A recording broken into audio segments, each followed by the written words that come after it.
Selamat malam teman-teman sekalian. Jumpa kembali dengan saya Eka Purnama di diskusi pajak kita di setiap Kamis malam bersama Live IG Solusi Pajak Indo. Sebelumnya saya mau disclaimer terlebih dahulu bahwa apa yang saya sampaikan di sini adalah pendapat pribadi saya, bukanlah sebuah kajian akademis, belum tentu juga sesuai dengan ketentuan perpajakan yang berlaku.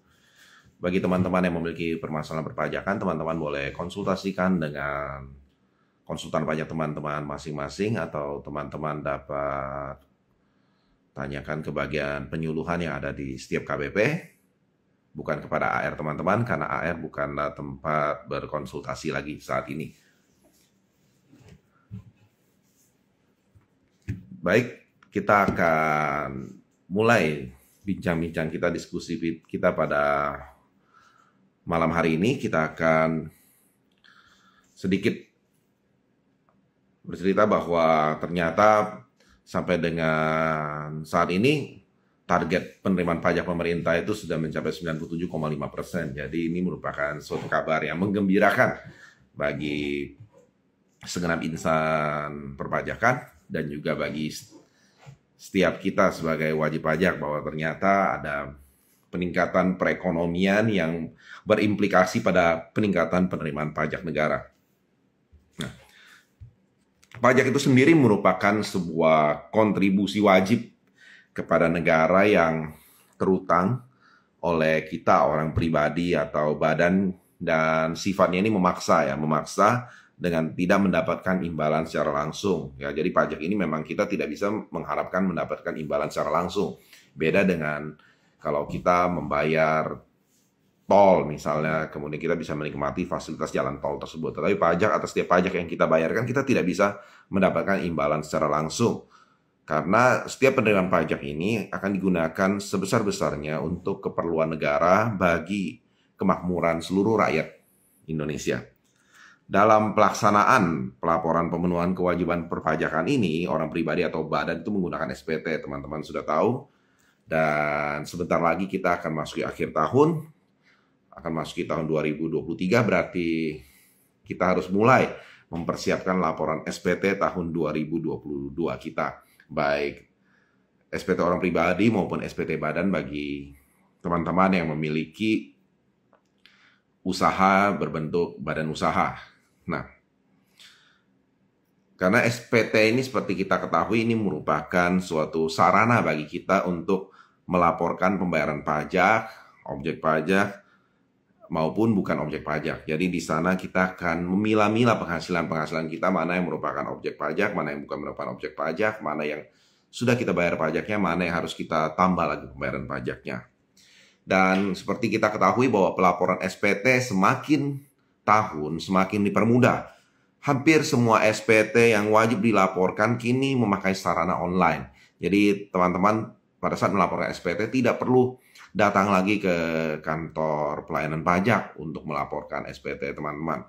Nah, selain itu juga kita melihat bahwa banyak surat seperti surat keterangan, SKED, kemudian juga ada mungkin legalisasi seperti pajak pengalihan hak atas tanah dan bangunan sekarang pun bisa dilakukan secara online. Jadi semua ini adalah satu perkembangan bisnis yang dilakukan oleh Direktorat Jenderal Pajak untuk memudahkan kita sebagai wajib pajak, sehingga kita bisa melakukan semua kewajiban dan semua pelaporan perpajakan maupun pelayanan pajak itu secara online. Jadi kita bisa lakukan dari rumah kita masing-masing atau kantor kita masing-masing.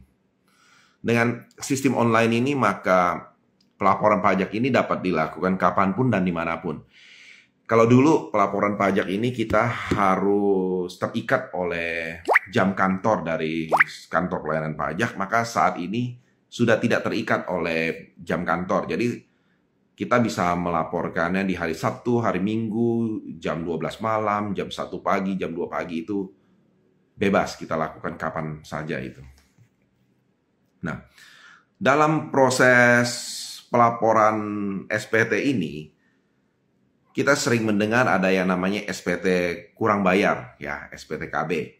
Kemudian ada SPT lebih bayar, SPT LB, dan juga mungkin SPT nihil. Ya. Nah, saat ini kita akan coba membahas dari ketiga jenis SPT ini. SPT lebih bayar untuk PPh orang pribadi dan PPh badan itu dapat terjadi apabila jumlah pembayaran pajak atau kredit pajak kita atau pajak yang dapat diperhitungkan ternyata lebih besar daripada pajak yang terutang atau seharusnya tidak terutang ya. Jadi dalam kita melakukan transaksi dengan lawan transaksi terkadang kita ada dipotong pajak ya.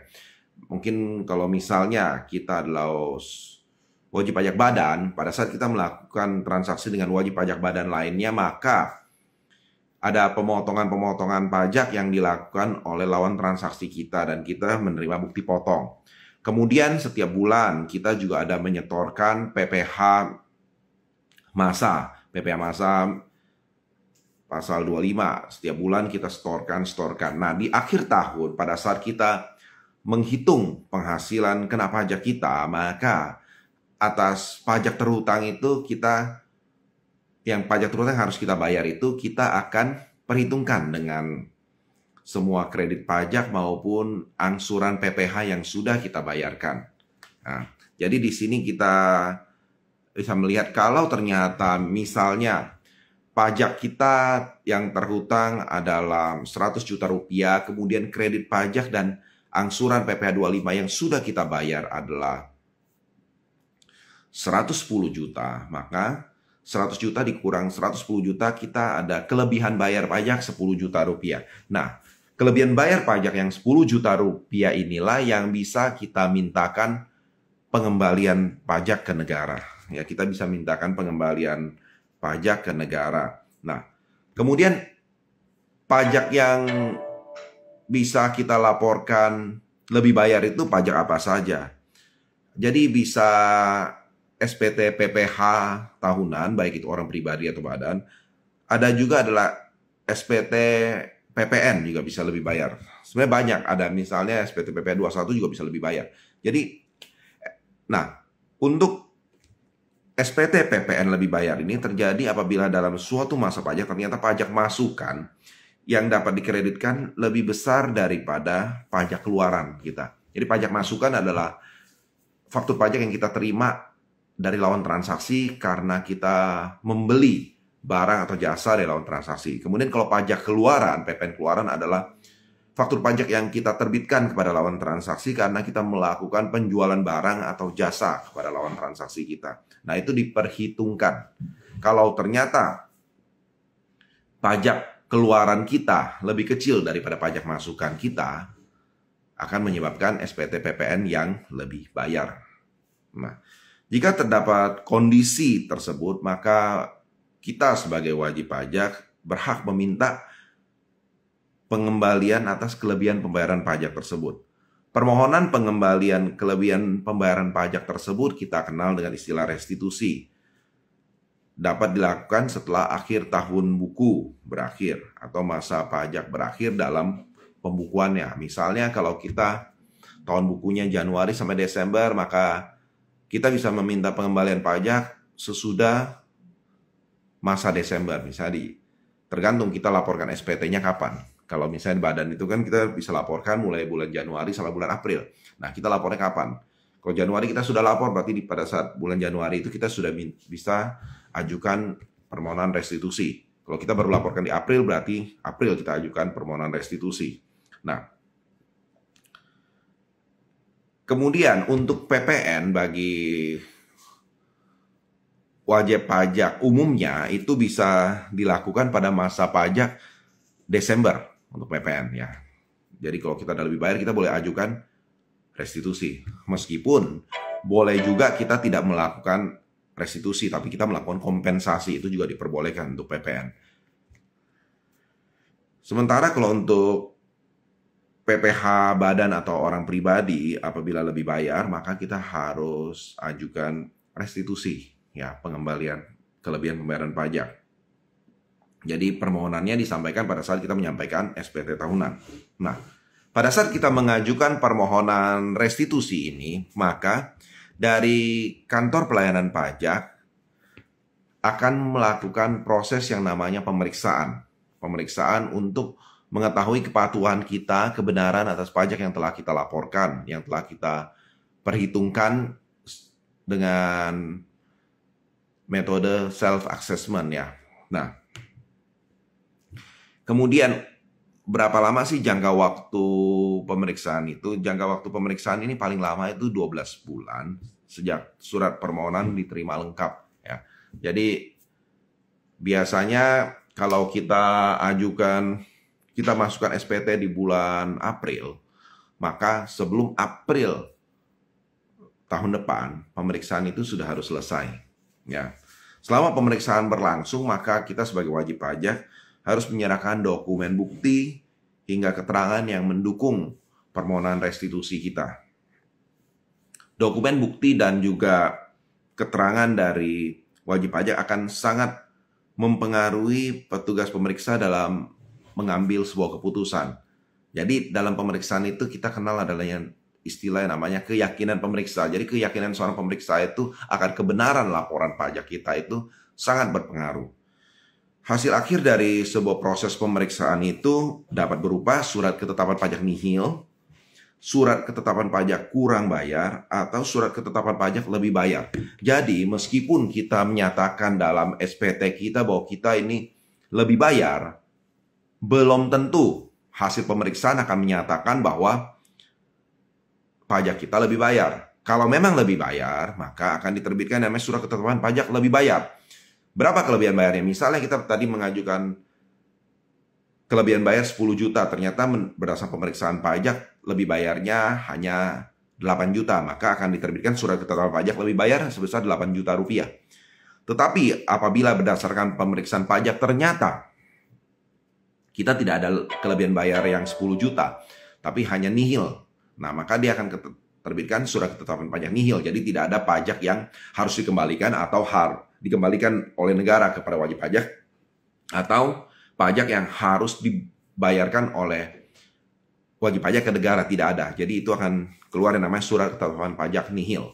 Nah, kemudian kalau misalnya dari hasil pemeriksaan itu ternyata surat ketetapan pajaknya menyatakan kurang bayar, misalnya kita mengajukan restitusi 10 juta, ternyata berdasarkan pemeriksaan hasilnya adalah kurang bayar 20 juta. Maka yang 10 juta tidak dikembalikan, tapi kita harus bayar ke negara 20 juta atas temuan-temuan dalam pemeriksaan tersebut. Ya. Nah, sebenarnya ada metode lain yang namanya pengembalian pendahuluan. Pengembalian pendahuluan. Jadi pengembalian pendahuluan ini adalah pengembalian kelebihan pembayaran pajak tanpa melalui proses pemeriksaan terlebih dahulu. Ya, ini hanya dilakukan proses penelitian. Ya, berbeda dengan proses pemeriksaan. Kalau Direktur Jenderal Pajak melakukan penelitian atas permohonan restitusi yang diajukan oleh wajib pajak, maka restitusi yang diajukan ini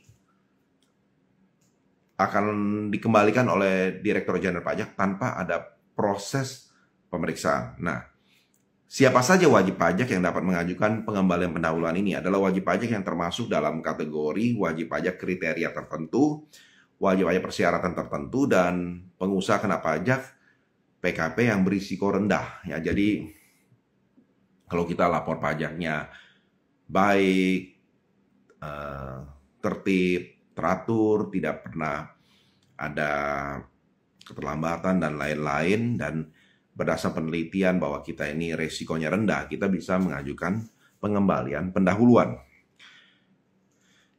Kemudian bagi wajib pajak yang masuk kategori tersebut, restitusi PPN-nya ini dapat diminta setiap bulan.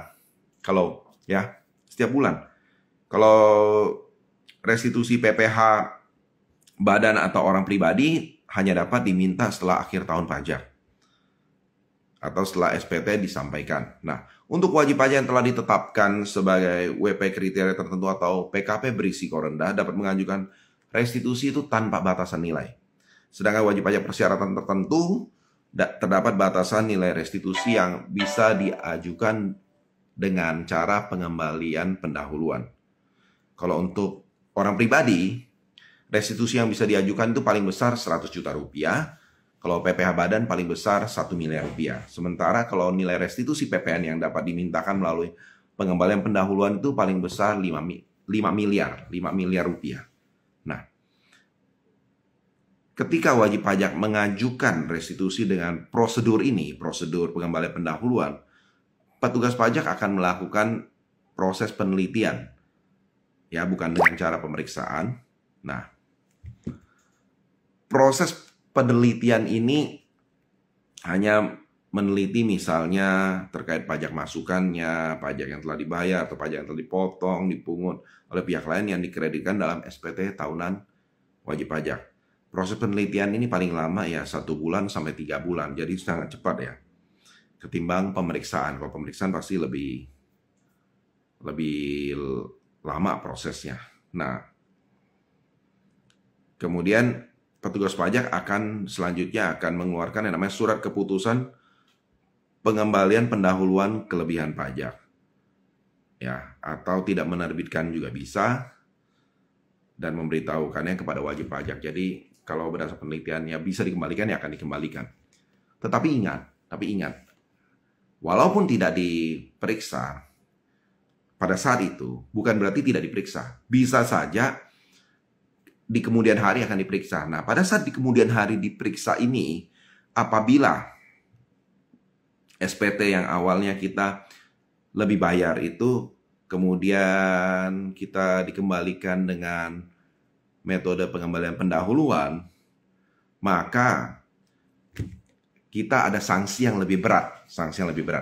Kalau dalam pemeriksaan normal, ternyata diterbitkan SKP KB, surat ketetapan pajak kurang bayar, maka atas pajak yang kurang dibayar tersebut, kita dikenakan sanksi administrasi berupa bunga sebesar tarif bunga per bulan yang ditetapkan oleh Menteri Keuangan. Nah, itu ada, tiap bulan tuh ada.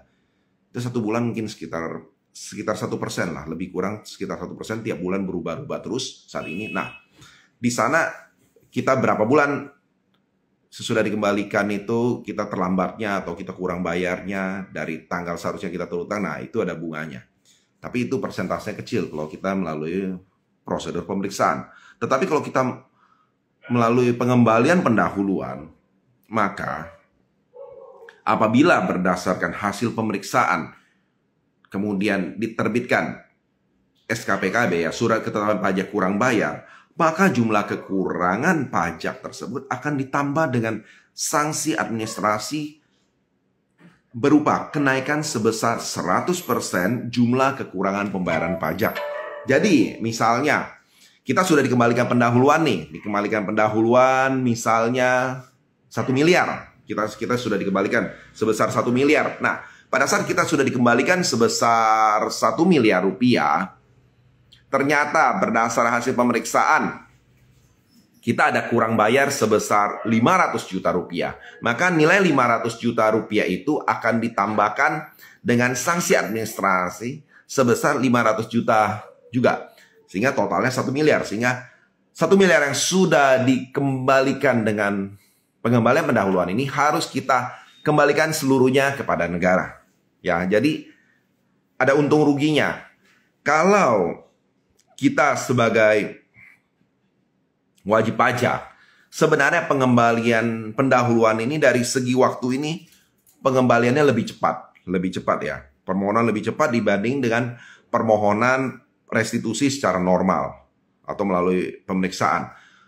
Meski demikian, keputusan tetap di tangan kita sebagai wajib pajak. Nah, kita perlu berhitung. Kalau kita merasa bahwa pajak yang telah dibayar, kemudian dilaporkan sudah sesuai dengan ketentuan peraturan perpajakan yang berlaku, maka prosedur pengembalian pendahuluan menjadi opsi terbaik untuk mendapat kelebihan pembayaran pajak dengan cepat. Dan juga kita bisa dapat dana segar kan, dana segar untuk operasional perusahaan, untuk menjalankan bisnis perusahaan. Ya. Jadi kemudian pengguna fasilitas pengembalian pendahuluan juga kalau misalnya dia sudah rapi, dia kan tidak perlu khawatir apabila ternyata diperiksa dan ditetapkan kurang bayar, karena pasti nilai kurang bayarnya akan sangat kecil sekali. Ya, jadi apabila teman-teman merasa bahwa pencatatan, pembukuan teman-teman, semua dokumentasi dan pemotongan pemungutan pajak yang dilakukan oleh teman-teman sudah rapi, teman-teman boleh memakai prosedur pengembalian pendahuluan ini, karena ini sangat cepat prosesnya. Ya. Nah, kemudian kalau teman-teman ragu-ragu tapi merasa bahwa teman-teman ada kelebihan pembayaran pajak, teman-teman boleh memakai prosedur pengembalian normal melalui pemeriksaan. Itu lebih, secara resiko itu lebih kecil, tapi waktunya memang lebih lama, lebih panjang waktunya, butuh 1 tahun. Tapi teman-teman tidak akan kena sanksi administrasi yang 100% itu yang kenaikan. Jadi teman-teman bisa tentukan sendiri mana yang lebih oke, mana yang lebih baik. Ya. Kemudian kita juga mau lihat ini. Sekarang ini kita tahu bahwa pemerintah mengeluarkan, Direktur Jenderal Pajak mengeluarkan ada satu kode faktur pajak yang baru yang dulunya jarang dipakai ya, yaitu 050. Itu untuk besaran tertentu ya. Besaran tertentu. Kalau dulu kita kenal hanya yang 040 kode faktur pajak untuk DPP nilai lain, sekarang ada 050. Nah, 050 ini untuk apa saja? Ini jadi kalau kita lihat itu di PMK 71 kita bisa lihat bahwa ternyata ada bidang usaha tertentu yang bisa menggunakan PPN besaran tertentu ya. Jadi tapi untuk penyerahan jasa kena pajak tertentu. Penyerahan jasa kena pajak tertentu ini apa saja? Apa saja ya? Contohnya misalnya adalah salah satunya jasa pengiriman paket sesuai dengan ketentuan peraturan perundang-undangan di bidang pos. Jadi misalnya jasa pengiriman paket seperti Tiki, JNE, Antraja, dan lain sebagainya itu bisa memakai PPN yang 1,1% ini, besaran tertentu. Kemudian apalagi? Jasa Biro Perjalanan Wisata, jasa agen perjalanan wisata berupa paket wisata, pemesanan sarana angkutan, dan pemesanan sarana akomodasi yang penyerahannya tidak didasari pada pemberian komisi atau imbalan atas penyerahan jasa perantara penjualan. Jadi Biro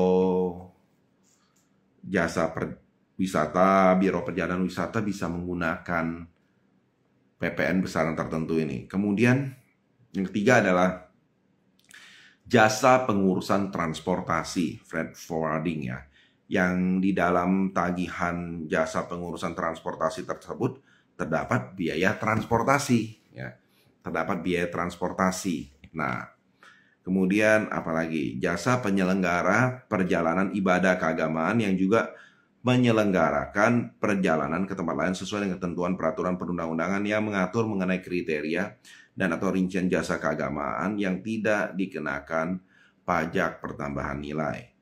Kemudian jasa penyelenggaraan pemasaran dengan media voucher, layanan transaksi pembayaran terkait dengan distribusi voucher, program loyalitas dan penghargaan pelanggan yang penyerahannya tidak dasari pada pemberian komisi dan tidak terdapat selisih margin sesuai dengan ketentuan peraturan perundang-undangan yang mengatur mengenai perhitungan dan pemungutan pajak pertambahan nilai serta pajak penghasilan atas penyerahan atau penghasilan sehubungan dengan penjualan pulsa, kartu perdana, token, dan voucher. Jadi kita perhatikan di sini, apabila kita melihat di sini, ini sebenarnya adalah jalan tengah. PPN besaran tertentu ini merupakan jalan tengah antara penyerahan jasa yang tidak terutang pajak, penyerahan jasa yang terkena tarif pajak normal, pada saat penyerahannya digabung menjadi satu, maka kita bisa menerbitkan PPN dengan besaran tertentu. Ya, contohnya misalnya jasa biro perjalanan wisata, ya. Kemudian jasa penyelenggara perjalanan ibadah keagamaan yang juga menyelenggarakan perjalanan ke tempat lain. Jadi misalnya ada biro perjalanan wisata yang menyelenggarakan jasa perjalanan wisata keagamaan, itu kan sebenarnya tidak terutang PPN ya, tidak terutang PPN. Nah, pada saat mungkin dia selain menyelenggarakan jasa keagamaan itu, dia juga ada menyelenggarakan jasa perjalanan wisata ke tempat lain yang mungkin merupakan tambahan acara di luar itu. Maka PPN yang ditagih atas keseluruhannya itu adalah sebesar 1,1%. Ya. Kemudian misalnya juga untuk jasa freight forwarding ya, jasa pengurusan transportasi. Kita tahu bahwa untuk penyerahan jasa transportasi umum itu merupakan penyerahan jasa yang dibebaskan dari PPN. Nah, meski demikian, jasa angkutan umum itu adalah penyerahan jasa menggunakan armada plat kuning. Armada plat kuning itu kan biasa kita tahu itu bisa diterbitkan dengan faktur pajak yang 080 itu. Nah, tapi pada saat selain jasa tersebut ada penyerahan jasa lain, kemudian tagihannya digabungkan, maka pengurusan jasa transportasi boleh menagih kepada konsumennya, kepada lawan transaksinya adalah sebesar 1,1%. 1,1%. Nah, di sini kita bisa melihat apabila ada penyerahan jasa yang harus menerbitkan PPN 11%, kemudian ada 0%, pada saat digabungkan, kita bisa terbitkan keseluruhannya itu dengan nilai 1,1%. Ya. Jadi, ini kembali kita lihat mana yang lebih menguntungkan. Nah, meski demikian, kita perlu tahu bahwa pada saat kita menerbitkan faktur pajak dengan besaran tertentu, maka semua pajak masukan, PPN masukan itu sudah tidak bisa lagi kita kreditkan. Jadi, itu harus kita laporkan kalau kita adalah PKP, kita harus laporkan di bagian B3, di lampiran PPN tersebut. Nah, contoh, misalnya teman-teman yang bergerak di bidang jasa transportasi mungkin ada melakukan sewa kren ya. Sewa kren, PPN-nya kan 11% saat ini ya, sewa kren. Nah, kemudian ada juga angkutan dengan trailer plat kuning ya, atau angkutan trucking plat kuning. Nah, tapi itu kan harusnya karena plat kuning angkutan umum 0% ya. Dengan 080 faktur pajaknya tadi yang keren, atau mungkin ada jasa misalnya bongkar muat barang segala macam itu kena PPN 10%. Kemudian mungkin ada jasa lainnya yang dikenakan PPN 10% pada saat teman-teman gabungkan semuanya dalam satu tagihan, satu faktur pajak. Teman-teman boleh terbitkan faktur pajak dengan kode 050 dan tarif PPN-nya adalah 1,1%. Nah, jadi teman-teman lihat nih, jadi mungkin PPN-nya ini bisa turun jauh ya nilainya ya dengan penggabungan seperti ini. Nah, jadi PMK 71 ini mengatur untuk hal-hal yang seperti ini. Ya. Kemudian juga kalau teman-teman melihat ini untuk perjalanan wisata, agen perjalanan yang ada pemesanan sarana angkutan. Nah, pada saat digabung itu semuanya cukup ditagihkan 1,1% saja ya, dengan kode faktur 050. Nah, kemudian kalau teman-teman bingung kalau begitu apakah boleh kami memisahkan, misalnya kami mau yang 0% tetap 0%, 11% tetap 11%, dan juga 1,1% tetap 1,1%. Boleh saja teman-teman lakukan seperti itu kalau teman-teman bisa memilah-milah dengan baik transaksi di dalam pencatatan akuntansi teman-teman. Jadi tidak harus semua digabungkan. Tapi kalau teman-teman merasa kesulitan untuk memilah-milah mana yang faktur pajaknya 010, mana yang faktur pajaknya harus 050, mana yang faktur pajaknya harus 080, kemudian pajak masukan mana yang berhubungan dengan 010, faktur pajak masukan mana yang berhubungan dengan 050, faktur pajak masukan mana yang berhubungan dengan 080. Apabila teman-teman merasa kebingungan, maka sebaiknya teman-teman boleh menggunakan PMK 71 ini supaya teman-teman lebih mudah dan lebih disederhanakan dalam proses pelaporan PPN teman-teman. Baik.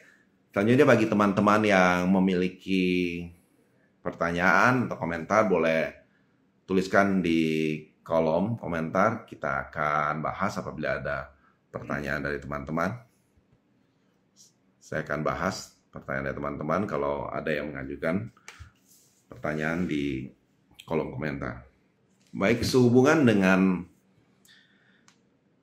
COVID yang mulai melandai dan ya, kita melihat bahwa meskipun masih dalam kondisi pandemi, tetapi berangsur-angsur lebih baik kondisinya. Nah, Direktorat Jenderal Pajak selama masa COVID ini kan ada meluncurkan satu aplikasi yang namanya Kunjung Pajak. Ya, jadi aplikasi Kunjung Pajak ini yang awalnya ditujukan untuk men-screening orang-orang yang mungkin mau berkunjung ke kantor pajak, tetapi harus di-screening dulu nih kesehatannya bagaimana.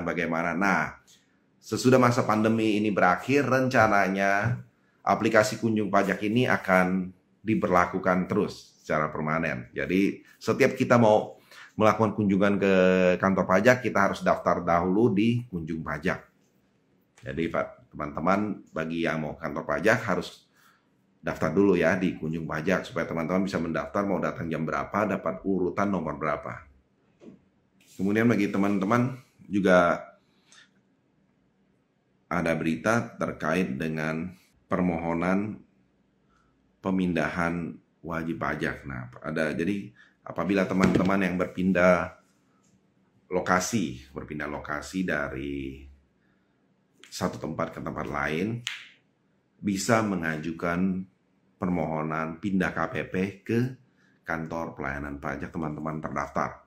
Nah, pada saat teman-teman mengajukan proses pemindahan tersebut, maka dari KPP akan meneliti dan memeriksa kewajiban perpajakan teman-teman. Apakah masih ada kewajiban pajak yang terhutang atau tidak sebelum teman-teman pindah ke KPP lain. Jadi bagi teman-teman yang mau pindah ke KPP lain, bisa terlebih dahulu mengecek apakah masih ada tunggakan pajak, ada kewajiban pajak yang belum dilunasi, dan juga ya nanti selain pengecekan dari teman-teman, dari kantor pelayanan pajak juga akan memeriksa apakah teman-teman sudah melakukan kewajiban perpajakan teman-teman dengan baik. Kemudian juga mengenai kepatuhan wajib pajak, saat ini Direktorat Jenderal Pajak sedang melakukan proses peningkatan kepatuhan formal bagi wajib pajak non-karyawan. Jadi wajib pajak non-karyawan adalah wajib pajak orang pribadi, bukan karyawan, tapi para pengusaha. Pengusaha itu bisa tenaga profesional maupun wajib pajak UMKM. Nah, kepatuhan formal ini sedang dikejar oleh Dirjen Pajak. Jadi bagi teman-teman para wajib pajak UMKM maupun wajib pajak profesional lainnya, teman-teman boleh ya mempersiapkan diri dan juga senantiasa melaporkan kewajiban perpajakan teman-teman dengan tertib, dengan teratur, supaya teman-teman tidak mendapat surat dari Direktorat Jenderal Pajak. Ya, baik. Ada pertanyaan dari Bapak Abiyu Warawimba, izin bertanya Pak, apabila WP Badan melakukan pemisahan omset dengan WPOP supaya dapat menggunakan PP23 di WPOP, namun seluruh biayanya dibebankan ke WP Badan, bagaimana ya Pak ya? Karena merasa kesulitan untuk memisahkan biaya atas omset tersebut. Sesuai dengan ketentuan peraturan perpajakan, maka semua biaya-biaya yang dibebankan di satu entitas badan itu adalah biaya-biaya yang berhubungan dengan kegiatan transaksi di badan tersebut, ya. Jadi tentu harus didukung oleh bukti-bukti. Tidak bisa misalnya, apalagi ini ada dua wajib pajak ya, tidak bisa saling cross biaya, tetapi itu tidak ada hubungan. Karena kan misalnya contoh ada biaya sehubungan dengan pengiriman barang kah, atau biaya sehubungan dengan di satu PT. Nah, tentu kan ada misalnya biaya pengiriman barang, PT ini menjual 2 kontainer. Tentu biaya-biaya yang boleh dibebankan adalah biaya atas 2 kontainer tersebut. Tidak bisa PT menjual 2 kontainer tapi membiayakan beban biaya untuk 3 kontainer. Tentu itu tidak bisa. Ya, jadi tetap harus sesuai dengan yang sebenarnya.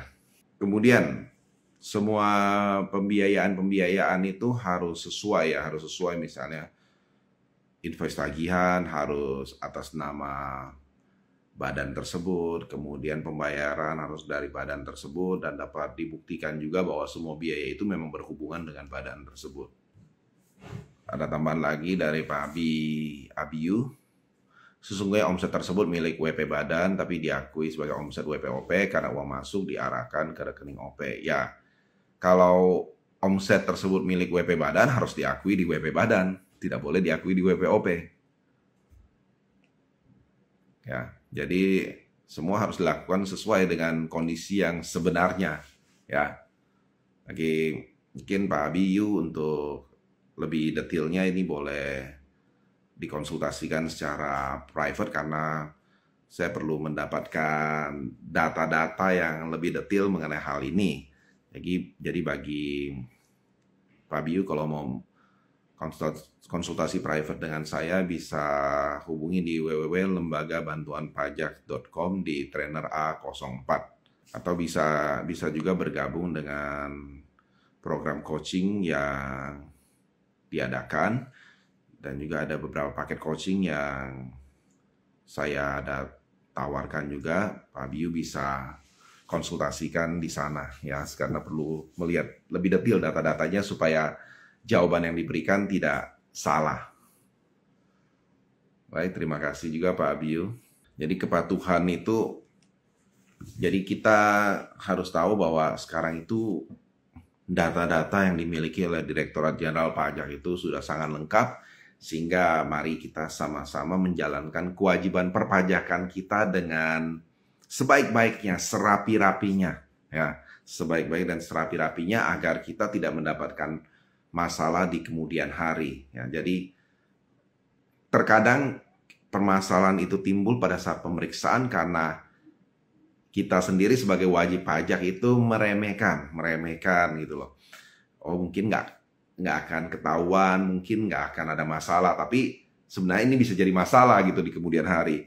Pemahaman kita tentang peraturan pajak itu juga penting. Jadi terkadang itu peraturan pajak itu perlu kita baca dengan teliti, perlu kita analisa, kita bandingkan dengan peraturan-peraturan lainnya supaya kita tidak salah tafsir. Karena kalau salah tafsir, kita akan repot. Ya, jadi banyak hal itu, misalnya nih, misalnya contoh WP badan dan WPOP. WP badan itu untuk setiap transaksi harus potong PPh 23 misalnya. Nah, WPOP tidak perlu. Nah, kemudian juga yang kadang-kadang orang sering salah itu adalah kalau misalnya sebuah badan memiliki pinjaman bank, sebaiknya jangan memiliki deposito. Kenapa? Karena pada saat ada deposito tapi ada pinjaman bank, beban bunga pinjaman bank itu pada saat teman-teman diperiksa pasti kena koreksi. Pasti akan dikoreksi beban bunganya. Karena dianggap teman-teman itu tidak perlu meminjam uang. Buktinya teman-teman bisa depositokan kan uangnya. Jadi nanti akhirnya malah kena koreksi. Jadi teman-teman perlu perhatikan hal-hal seperti ini. Kemudian juga misalnya teman-teman ada melakukan transaksi sewa gitu ya, sewa. Badan menyewa kepada orang pribadi. Nah, badan pada saat menyewa kepada orang pribadi, siapa yang harus memotong PPh 4 ayat 2 sewanya? Tentu saja adalah badan yang harus memotong. Orang pribadi cukup mendapat bukti potongnya saja. Tetapi bagaimana kalau misalnya orang pribadi menyewa kepada orang pribadi? Tidak bisa orang pribadi ini memotong PPh 4 ayat 2 kepada si pemilik tanah atau bangunan tersebut. Lalu bagaimana penyetoran pajaknya? Si pemilik tanah dan bangunan tersebutlah yang harus menyetorkan pajak sewanya. Jadi antara badan dengan orang pribadi mekanismenya itu berbeda. Nah, ini yang perlu teman-teman perhatikan. Jangan sampai salah. Kemudian sering juga terjadi adalah teman-teman yang punya uang lebih, teman-teman meminjamkan kepada sebuah PT, sebuah badan lah.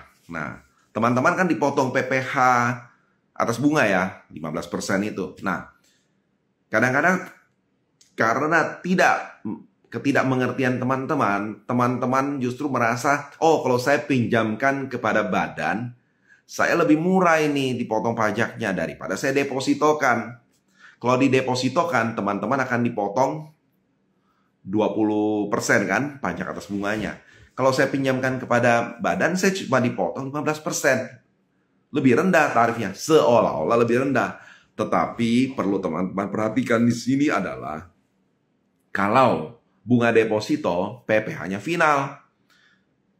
Teman-teman mau dapat bunga depositonya, bunga ya, kita bicara bunga depositonya 1 miliar.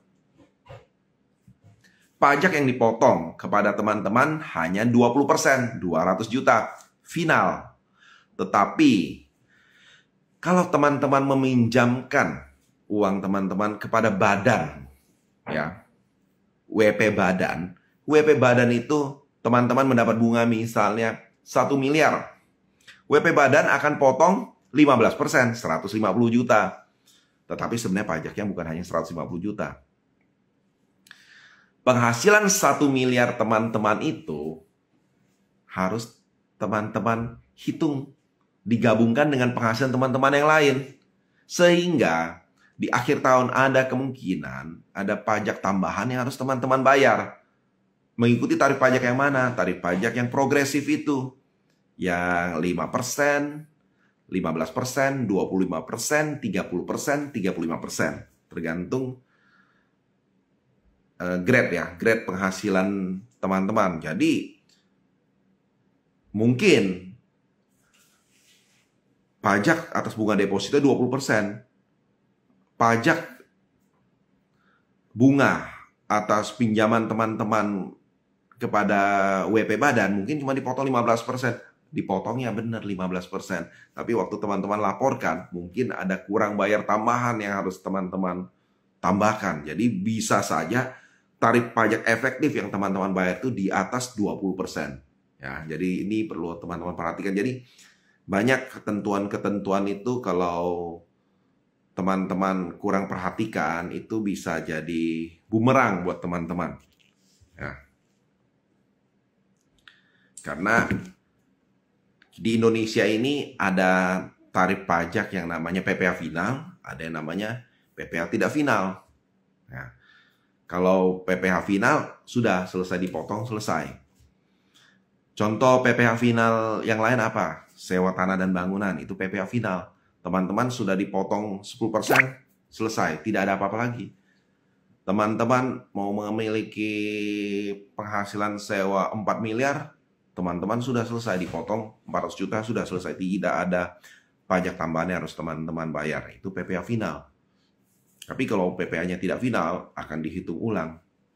Jadi itu yang perlu diperhatikan. Kemudian PPh final itu apalagi sih PPh final? Teman-teman bisa lihat di SPT. Misalnya teman-teman investasi di surat berharga negara ya, SBN. Beli ori, kemudian beli obligasi, segala macam, sukuk, dan lain-lain. Nah, itu PPh-nya final itu. Nah, kalau teman-teman mau dapat tarif pajak yang lebih rendah, bisa beli obligasi pemerintah. Tarif pajaknya cuma 10% final, ya kan?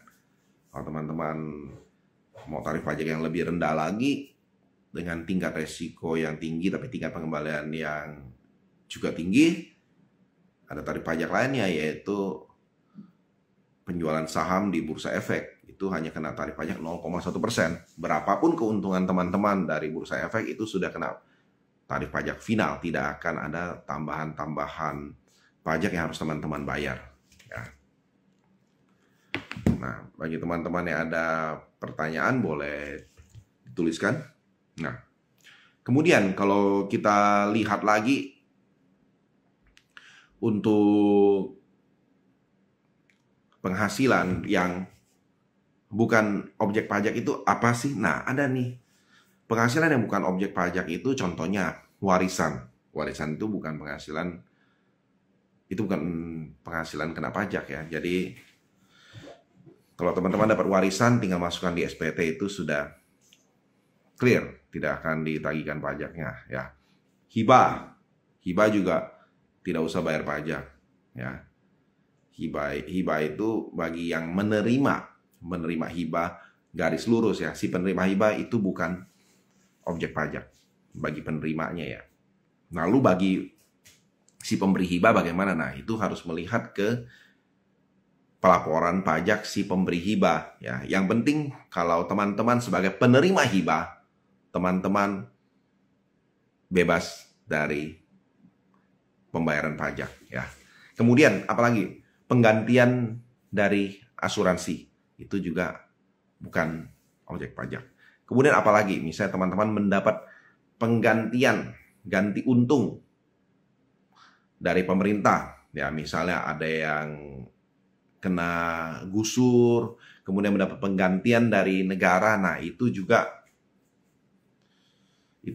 adalah tidak akan dikenakan pajak ya.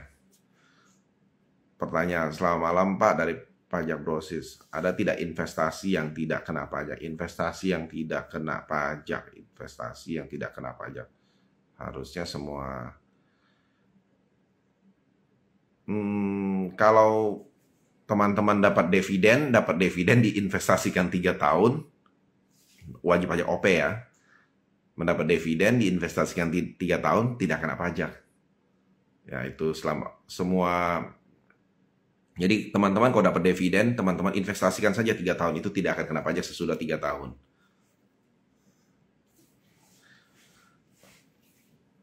Kemudian pertanyaan dari Share 1017, malam Pak, apabila shareholder meminjam ke PT-nya sendiri, apakah harus ada bunga yang dikenakan?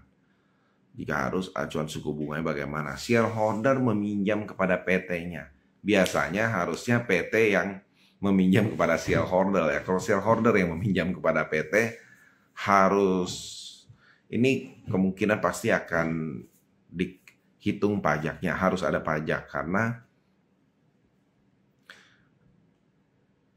menurut saya kalau ada hal-hal seperti ini akan rawan terkena koreksi. Kalau mau kenakan bunga ya bunga yang sesuai dengan bunga yang berlaku saja, itu lebih aman ya. Kemudian PT yang meminjamkan ini, apakah dia itu merupakan uang dia sendiri atau PT itu juga meminjam dari bank, itu juga perlu diperhatikan. Kalau PT itu meminjam dari bank, kemudian meminjamkan kepada pemegang saham, itu beban bunganya itu bisa kena koreksi nanti. Ya, nanti bisa kena koreksi di beban bunganya. Beban bunganya akan kena koreksi, tapi itu nanti bisa kena koreksi kiri kanan itu. PT-nya misalnya meminjamkan uang kepada shareholder. Nah, kalau uang PT sendiri ya itu biasa akan ada dihitung bunga yang harus dihitung kepada si shareholder. Walaupun itu sebenarnya pinjaman tanpa bunga ya, tapi biasa akan dihitung bunga yang harus dikenakan kepada shareholder. Tujuannya apa? Karena KPP mau ada pajak atas bunga yang dibayarkan ke kas negara. Ya, jadi di situ yang KPP mau gitu. Kiranya bisa membantu. Baik, selanjutnya kita mau lihat mengenai undang-undang HPP ya. Jadi bagi teman-teman yang kemarin sudah ikut PPS dan terutama yang kebijakan 2 ya, teman-teman yang sudah ikut PPS kebijakan 2 dan ada harta yang belum dilaporkan, dikirimin surat, disuruh bayar, kena sanksi 30%, teman-teman bisa bayar saja, karena kalau teman-teman tidak mau bayar, teman-teman harus mengajukan keberatannya ke pengadilan pajak. Kemudian kalau untuk kebijakan 1, bagi teman-teman yang kurang melaporkan harta di kebijakan 1, ya, teman-teman bisa mengikuti pas final. Jadi teman-teman perlu ingat, pas final itu hanya untuk harta tahun 2015 ke bawah yang belum dilaporkan di tax amnesty. Jadi terus bagaimana bagi teman-teman yang mendapat hibah atau warisan dari orang tua atau itu ya, teman-teman tinggal masukkan saja di SPT karena itu memang bukan objek pajak ya, bukan penghasilan yang akan dikenakan pajak. Nah, bagi teman-teman pada menjelang tutup buku ini, teman-teman perlu perhatikan bukti potong yang teman-teman peroleh dari lawan transaksi ya. Jangan lupa dilaporkan, jangan lupa dikreditkan. Kenapa? Jadi banyak sekali wajib pajak yang menerima SP2DK karena dia ternyata penghasilan yang dilaporkan tidak sesuai dengan bukti potong yang sudah dilaporkan lawan transaksi ke kantor pajak. Jadi itu banyak hal-hal seperti ini yang bisa membuat teman-teman menerima SP2DK. Atau mungkin teman-teman perlu perhatikan juga pembelian teman-teman dari para supplier. Kalau teman-teman membeli dari supplier senilai tertentu, maka omset teman-teman tentu saja harus sesuai dengan pembelian teman-teman. Ya, tidak bisa misalnya teman-teman, karena ada kejadian nih, misalnya teman-teman cuma laporkan omsetnya selama setahun cuma 200 juta misalnya, tiba-tiba pembelian teman-teman dari supplier terbukti dari faktur pajak yang diterbitkan atas nama teman-teman misalnya 10 miliar. Nah, tentu saja ini adalah tidak masuk di akal kan. Kalau tidak dimasuk di akal pasti terima SP2DK. Nah, ini kalau sudah terima SP2DK ini tentu akan menyulitkan teman-teman karena nanti teman-teman akan dianggap belum lapor PPM, belum lapor PPH, segala macam, karena ini sangat jomplang nilainya ya, sangat jauh. Baik teman-teman, terima kasih sudah bergabung bersama saya Eka Purnama di Solusi Pajak Indo. Saya tersedia secara gratis setiap hari Kamis jam 8 hingga jam 9 malam. Bagi teman-teman yang mau berkonsultasi dengan saya secara pribadi bisa hubungi di www.lembagabantuanpajak.com di trainer A04. Terima kasih. Bagi teman-teman yang mau menyaksikan rekaman ini bisa lihat juga di IG Solusi Pajak Indo atau di YouTube Pajak Smart. Terima kasih, selamat malam.